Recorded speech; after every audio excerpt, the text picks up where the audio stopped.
ایک حدیث میں آتا ہے کہ کل المسلم علی المسلم حرام دمہ و مالہ و عرضہ. مسلم کا لفظ یہ بس سمجھے کہ مسلم یا انسان کے معنی میں ہے. یہاں مسلم کا لفظ حقیقتاً انسان کے معنی میں ہے، گریٹر سینس میں وہ انسان کے معنی میں ہے.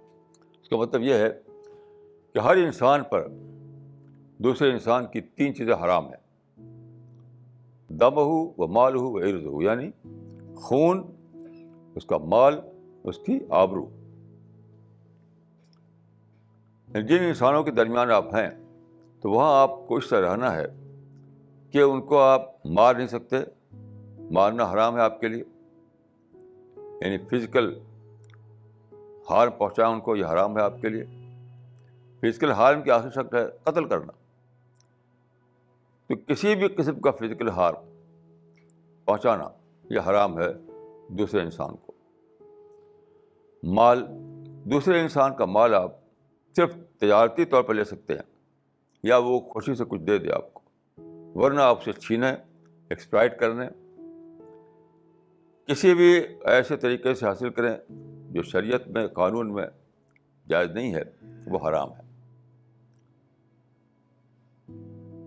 یعنی آزادانہ طور پر اور رضامندی کے ساتھ جو لین دین ہوتا ہے بس وہ جائز ہے، باقی سب حرام ہے. اور عرض یعنی آبرو، یہ بھی حرام ہے کہ آپ کسی کے آبرو پر حملہ کریں. آج کل زبان میں کہتے ہیں کریکٹر اسیسینیشن. آج کل زبان میں کریکٹر اسیسینیشن یہ حرام ہے، حرام ہے، حرام ہے. کردار کشی،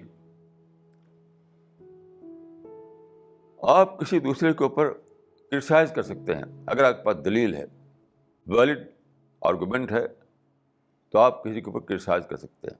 لیکن اس کی نیت پہ حملہ کرنا، اس کو برا بتانا، اس کو منافق، فاجر، فاسق یہ کہنا، اس کی جس کو کہتے ہیں تعیب، عیب زنی کرنا، یہی کو کہتے ہیں کردار کشی یا کریکٹر اسیسینیشن. یہ سب حرام ہے، یہ سب حرام ہے.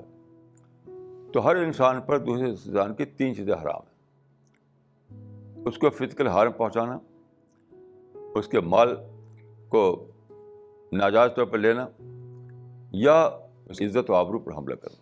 یہ سب حرام ہے.